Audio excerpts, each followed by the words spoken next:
விஜய் நடிப்பில் ஆட்லி இயக்கத்தில் உருவாகி வரும் படம் தெறி.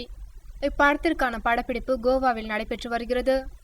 படத்தின் நாயகியான எமி ஜாக்சன் தெறி படம் பற்றியும் சென்னை மக்களுக்கு தெறி குழுவினரின் அடுத்த கட்ட உதவி பற்றியும் சமூக வலைதளத்தில் பதிவிட்டுள்ளார்.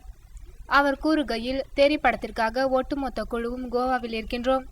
இறுதிக்கட்ட படப்பிடிப்பு முடிந்து வருகிறது. விரைவில் சென்னை திரும்புவோம்.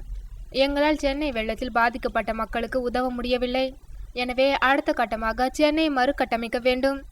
அதற்கான நிதியை நாங்கள் தருவோம். மேலும் நாம் அனைவரும் ஒன்றிணைந்து சென்னையை மீண்டும் பழைய நிலைக்கு கொண்டு வருவோம் என கூறியுள்ளார்.